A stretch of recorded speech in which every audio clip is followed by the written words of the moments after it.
Welcome to the Feeling Loudly podcast, a show about the power and magic of emotion, explored through the lens of astrology, divination, and art.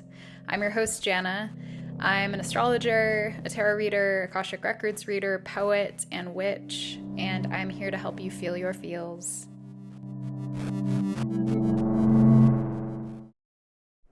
Hi, lovelies. Welcome to our first Tarot Tuesday episode. I'm excited to kick this series off.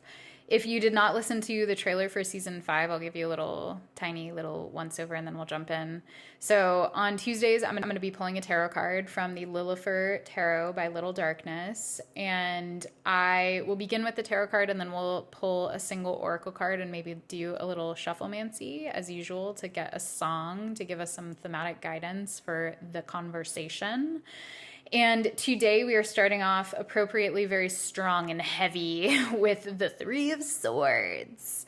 If you know the tarot, this card is probably one that evokes some feels within you because it is a very feelsy card. It's a card that has to do with heartbreak and loss and grief and betrayal. And it's a card that can create like a little like a ping of pain or a ping of fear when we see it in a tarot spread, because it often signals pain. And with pain often comes fear. We often fear pain and we fear painful experiences and we fear loss and we fear betrayal and all of these difficult emotional experiences that we have as humans. And I have worked with the Three of Swords a lot myself over the years, and I've had many Three of Swords experiences, and I've found that Three of Swords experiences often do occur in threes. Often we'll have really significant life experiences that sort of echo and that leave this trail of emotion and knowing and anxiety that follow us around until we sort of turn around and face them and do something with them. And that has been an experience for me that I've noticed as I've historically looked back on my life, that I've had a lot of Three of Swords experiences where it's like something happened, there was like the initial hurt, and then something else happened that was like, holy shit, why is this happening again?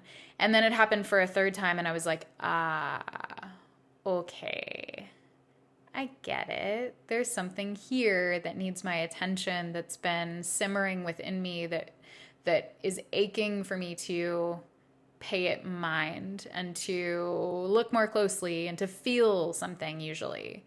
Usually there's some original feeling that kind of gets trapped within us from a painful or traumatic experience, and it sort of grows and grows maybe silently in our subconscious or in our bodies, and lives as this pain that has a very long and loud echo. And the Three of Swords can be, again, it's a card that often, not always, has to do with betrayal or deception that then leads to loss, regret, despair, grief, heartbreak, etc. And for some people, this shows up as like love triangles or like, quote, third-party situations, as the tarot readers on YouTube refer to them as. And for me, something that was really astonishing was the realization that the two big love triangle experiences I had, one in high school and then one when I was like in the thick of my Saturn return, were both echoes of my childhood experience of growing up in a custody battle, which I've talked about a lot on the podcast, and how this sort of dynamic of like a triangle was something that was really embedded within my psyche, and the anxiety of like existing in a 3-person dynamic and what that means and how complex those relationships can be. And then looking at like the drama triangle, if you're familiar with that, like the victim, villain, hero dynamic that can exist in complicated relationships and create a lot of toxic conflict. And it's something that I had to really unpack because I growing up when I was a kid and experiencing this battle between my parents, I was clearly the victim in that situation. I was a child, I didn't have agency, and I was suffering under the weight of the conflict that they were experiencing.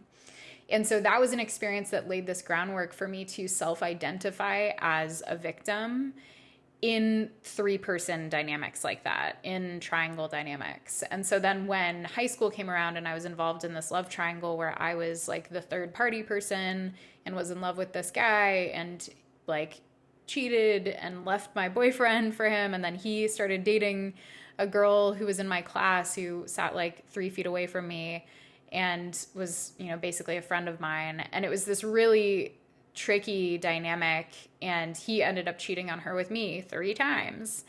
And it was like really ugly, like really, really challenging and messy. And for a long time, I swung between identifying as the villain in that situation and as the victim, and seeing him as a villain and seeing his ex as a victim in the situation. And it was really complicated to work my way out of that identification because it was so embedded in my brain already from these early experiences I'd had where like, oh, there are 3 people here and I'm the one who's suffering. I'm the one who's not at fault here. And that was really, really disempowering and really harmful.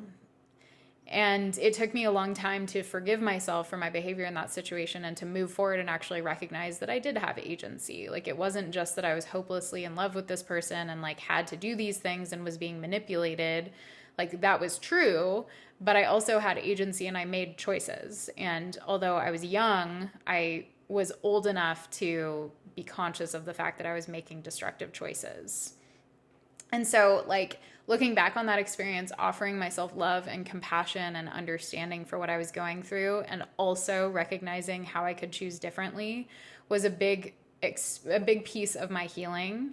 And then when I experienced another complicated love triangle dynamic in 2020, in the midst of my Saturn return, it had this such a loud echo from that prior experience. And I literally got a time capsule letter from my high school senior self that was delivered late, but right on time.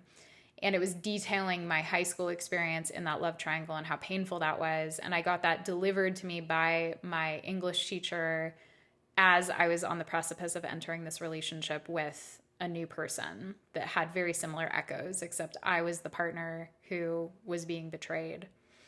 And so these experiences haunt us in many ways, and they can feel that way. They can feel like they are haunting us. And I ended up being cheated on in that relationship with a totally different person, and betrayed in many other ways. But that like 3-person relationship dynamic and the drama triangle that exists between people in those dynamics was going strong. And it's something that I eventually had to face because I was again doing this thing where I was self-victimizing. And I was like, it's entirely his fault. Like, he's a villain. I villainized the other person, the like other woman in that situation, and really did not want to look at my side of the street because I felt that if I did, then that negated my pain. And that meant that like my pain wasn't justified if I had done anything wrong.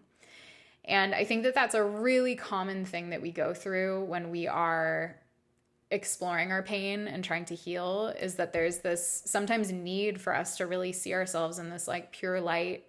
And even though it's usually coming from a place of denial. Like, I knew I was not perfect. I knew I was behaving in fucked up ways at various points in that situation. And I knew that I had stepped into it consciously. Yet at times I really needed to feel like I hadn't done anything wrong. And that kept me stuck there because I kept trying to prove to myself that I hadn't done anything wrong. And so I stayed in a relationship that was not good for me because I had this desire for like redemption and for some degree of healing over these past experiences that I had had. And so that brings me into our oracle card, which is isolation. The isolation card just features this white dot in the center of an empty rectangle. It's a sad looking card, just a single dot. And I'll read to you from the guidebook. And I don't know if I mentioned that this is the Prism Oracle by Nicole Pivarotto. And it's a cool deck. It features like different colors. So each of the cards are like part of a color family and they have similar themes. So, isolation. Being isolated can feel lonely, but it can also be tremendously healing. When you're feeling secluded, it can be a time to learn more about yourself, to dive down deep into the parts of yourself that you can't reach when you're around others, and learn the importance of some alone time. Give yourself the chance to heal and to rediscover yourself. So this is really a perfect card, a perfect oracle card for the Three of Swords, because the Three of Swords is often a deeply isolating experience. And if you have been a part of any type of drama triangle dynamic in any interpersonal relationships, you know how isolating that can be.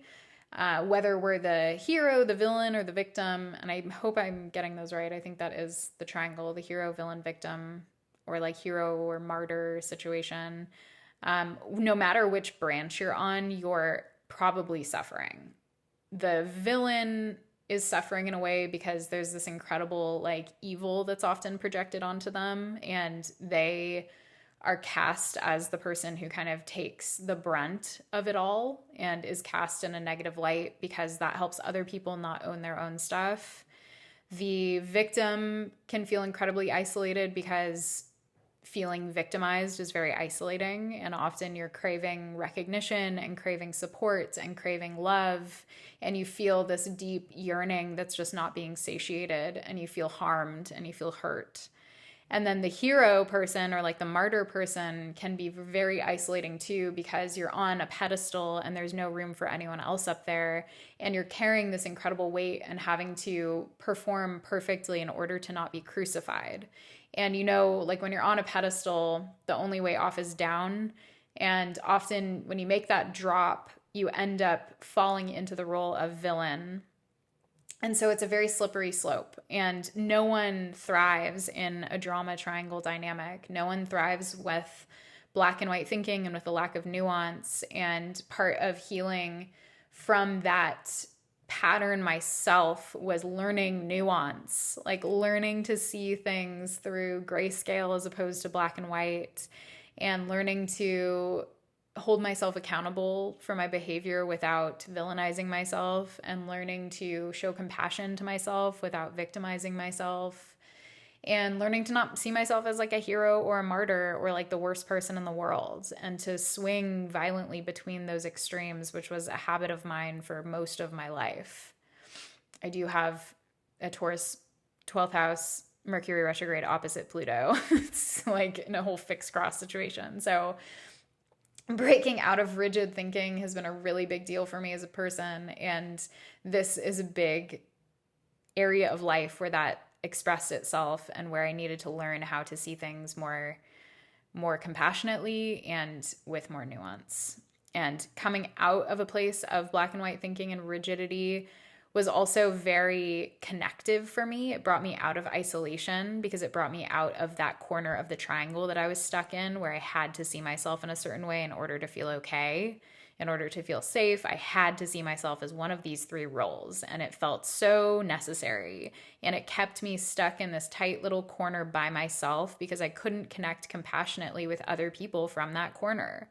Like I had to go to the center of the triangle in order to find connection. And that's really, I think, a key part in healing Three of Swords experiences, is going to the center of the triangle, is getting out of this one corner that keeps you feeling stabbed in the back, or that keeps you feeling like a perpetrator, and to go toward the center and to seek understanding. And that can be self-understanding that happens through experiences of isolation. And it can also be understanding of others that happens through connection. And so while I love the message of this isolation card, that like it can give us the chance to heal and rediscover ourselves, which is so true. And coming off of like a very hermit period of my life after this last significant relationship that ended in betrayal, coming out of this huge period of isolation for me is, I'm recognizing just how deeply healing this experience has been. And although I'd like to believe that I would have gotten here without being betrayed in these huge ways, I also am not sure I would. It's just the way that things unfolded, and it served me in really magnificent ways. And if I had heard myself saying this a year ago, I would have wanted to punch myself in the face. But it has served me. And that's not to like, explain away or justify someone's shitty behavior, or to like make it seem like my ex is okay for doing the shitty fucked up stuff that he did. But it has afforded me so much self-understanding and so much growth that I've come to a place in life where I'm actually learning how to trust people again. And that's saying a lot considering I have my chart and I am going through a progressed Scorpio moon phase of life that began with the discovery of my ex's betrayal, and that has involved a lot of other heartbreaking moments. But it's teaching me so much about grief and loss and trust and healing. And it's an experience that I ultimately wouldn't trade. And again, past me can come back from the past and punch me in the face right now if they want to. I accept that. But also, like, damn, life is complicated, and heartbreak is often an initiating experience that brings us into incredible healing and incredible freedom and liberation and self-actualization. And it's something that can teach us actually how to walk out of the corner toward the center and to reconnect when we're ready to. So I want to turn over to our sweet little shufflemancy song of the day. The song surprised me, but it's actually perfect. It's Hot Blooded by New Constellations, which is this like upbeat song that's really fun. And I've never actually paid attention to the lyrics before. It'll be linked in my Spotify playlist in the show notes if you want to go listen to it. But it starts off with, "You've been crying, baby. It's not your fault. And I've been dying, baby, all over your walls. Just a little bit more. Just wait till I'm on board. You've been running and so has your mind. I'm thinking of you all the time. Just a little bit more. I'm crawling on the floor. Who said they loved you more? Baby, I've been waiting for so long. Call me crazy. I think I'm what you're looking for. You've been out here setting the vibe. Call me crazy. I think I'm what you're looking for. I wonder if you know my style just a little bit more. I'm crawling on the floor. Who said they loved you more?" And some other lyrics. You don't always feel right, coming out like it's on your mind. So there's this like repetition about the mind, which is very Three of Swords. The swords are connected to the mind. And the Three of Swords in this deck actually features someone with three swords that are like forming a little triangle around their head, and there's a snake that's contained within those three swords. And it's a really gloomy background with like rain clouds overhead, stormy weather, and just like a very like gray experience. And this figure who's looking really sad with the snake contained within the swords just behind them. And it really speaks to how the Three of Swords is often a very mental experience. Like the fear that we experience after heartbreaks are very mental often. We'll get like intrusive thoughts. We'll experience a lot of anxiety that's very like mentally focused, like coming up with the worst case scenario, which is something I'm excellent at, and imagining that the past is going to repeat itself, and sometimes like manifesting that because we focus so much on it, which is a thing that my little brain hated to hear about, that freaked me the fuck out when I first heard the idea that like what you focus on grows, or like where the attention goes, the energy flows. Like for someone who struggled with like moderate like OCD like symptoms for most of my life, that was something that was horrifying for me to hear about, because then I was like, oh great, now like I'm going to focus all the more on this because I'm going to obsessively freak out about it. And it's something I've like done an incredible amount of healing around, and I'm grateful to not experience that anywhere close to the same degree, but it does still crop up at times. Like the mental focus, the fear, the obsessive fixation on a really catastrophic outcome, and that sort of like catastrophizing is something that really harmed me for a long time. And it's something that I experienced in that last relationship, was this like ongoing fear that I was going to be cheated on. And of course I was being cheated on. And like this ongoing fear that my ex was going to betray me in all these ways. And like, spoiler, he did. But ultimately when I experienced the pain, it was actually like, I guess when I experienced the event itself, it was actually so much less painful than all of the fixation and fear that I'd experienced throughout the course of the relationship. Like the actual reveal, the actual discovery of betrayal was nothing compared to all of the suffering that I was going through in that relationship through like both my own internal monologue and my own fears, and also the way that he was treating me, regardless of what he was doing in the shadows. And so that, like, the reality that I was living in was so painful, and it paled in comparison to the discovery of what I considered the root of the pain. And I think that's an important piece with the Three of Swords, because often what's going on in our mind becomes the most painful thing. And it can really like be the thing that ends up harming us the most, is the way that we focus so obsessively on our pain and on our fear. And, you know, the song starts off with the line, "You've been crying, baby. It's not your fault. I've been dying, baby, all over your walls." And it just to me feels like I get this image of people who are in a relationship and one person is like suffering under the weight of what's happened to them in the past, and the other person, the partner, is like, "It's not your fault. I see you crying. I can't get through your walls and I'm dying over here." And how people who are in relationships with someone who suffers with a lot of trauma and or has experienced a lot of trauma and suffers from the effects of that trauma can suffer themselves in a big way too. And my ex suffered because of the byproducts of my trauma and my past. And although that again doesn't like excuse the harm that he caused, it's also something that I can have compassion for and recognize that my past was showing up in that relationship in really big ways. And because I didn't heal from that, and because I didn't examine that pain before entering that relationship, I ended up carrying it with me, and it caused a lot of disruption and a lot of disharmony in our connection. And so that is something that I couldn't face until after I faced it. I did plenty of therapy. We did couples therapy and we explored it in all sorts of ways.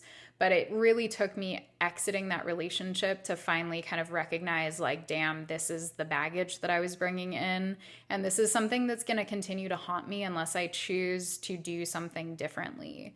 And unless I choose to really go toward the pain and maybe go toward the center of the triangle again, and to actually like look around and take it all in and experience the recognition of my own agency, which is ultimately empowering, but can feel hurty at first.